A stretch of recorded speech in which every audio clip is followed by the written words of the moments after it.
What's going on, everyone, and welcome to DOOP by the River, the show where we follow everything Philadelphia Union. And on this episode, we're reviewing the Union's loss on Sunday to Sporting KC.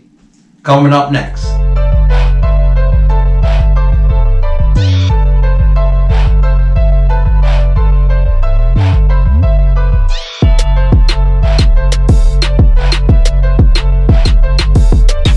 Two weeks in the MLS season, and the Union have two losses. Something we really didn't expect heading into this season. But maybe we did have our expectations a little too high going into the season. This team is transitioning into a new formation and have a new key important player who's transitioning to the MLS game. After watching the press conference with Jim Kirchin last night, one thing that stood out to me that I agree after rewatching this match is even though it's two back-to-back losses, there are some positives that the Union displayed in this match. Formations for the Philadelphia Union, starting a goal, of course, who else but Andre Blake. In the back line, we saw the same back line that we saw against Toronto. Starting left to right, Kai Wagner, Austin Trusty, Jack Elliott, and Ray Gaddis. In the midfield and diamond, starting the left midfield, saw a little bit of a surprise. Warren Creevell get the first start this season. At the number 6, Harrison Dunian would be back there. At the right midfield position, Alejandro Bedoya, our captain, would get the start. And at the tip of the diamond, Marco Fabian. And up top, at the forwards, we had Fafa Piccolo and Corey Burke again. In the first half of this match, it was honestly a back and forth battle between the two clubs. Sporting Kansas City demonstrating their physicality on the Union. Unfortunately, a mistake early in the first half led to a Sporting Kansas City penalty kick. Eli Sanchez would put it away for Sporting KC to put them up 1-0. But the Union did a pretty good job of keeping up with Sporting Kansas City. They had their spurts of moments where they were keeping possession of the ball. I mentioned in the preview video, if the Union lose to SKC in the possession battle, they were going to lose this match. And SKC had 60% to the Union's 30%. And they lost this match. The fate of the match would change when in the 60th minute, Marco Fabian would get a second yellow, which led to a red card, leaving the Union with 10 men on the pitch. 20 minutes later, Jack Elliott would be the victim of an own goal.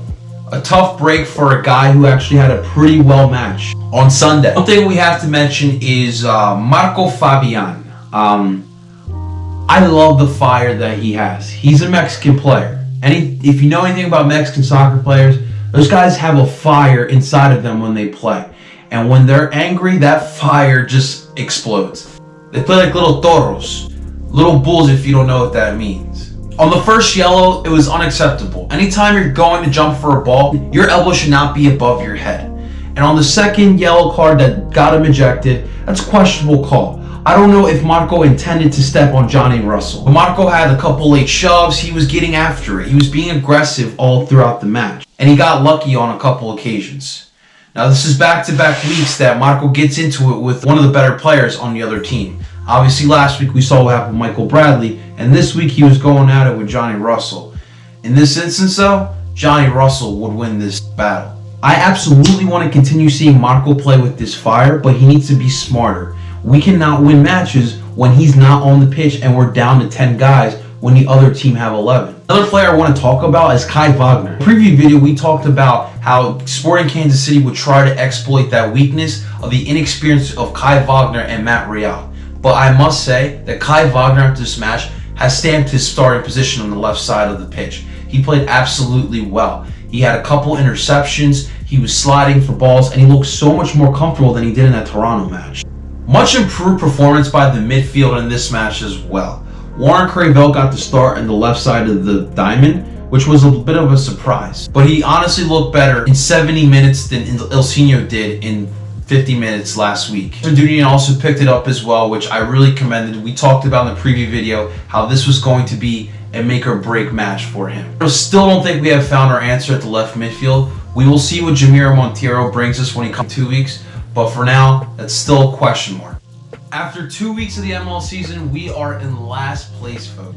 My third place finish in the East before the season started is looking unrealistic. But guys, it's the second week of the MLS. We still have a lot of soccer to be playing. I know that a lot of the Union fans are going crazy or are upset. Granted, I'm upset too. It's not fun being 0-2. But it's better to get rid of these problems now than to try to figure out these problems in the middle of the summer when we're trying to push for playoffs. We're transitioning to a new formation. We have an important piece in Marco Fabian that's also transitioning to this team. We still have a couple question marks on our lineup. And for right now, I've seen positives, which I'm happy about. Next week, we're going to Atlanta, which is going to be a big match. Not only for the Union, but for myself as well. But this is going to be a match where we'll see what we have. We're facing an Atlanta team that's also struggling as well. They don't look like the same Atlanta team that we saw last season or the year before. So we'll see what the Union can do. But guys, those are my thoughts on this match. In the comments below, let me know what you think. Of course, thank you so much for watching. I appreciate you showing support. If you're a fan of the Union, or if you're a fan of soccer in general in the Philadelphia area, or anywhere in the world, give this channel a chance. Like this video, subscribe to the channel. Thank you so much again, guys. And of course, DOOP on.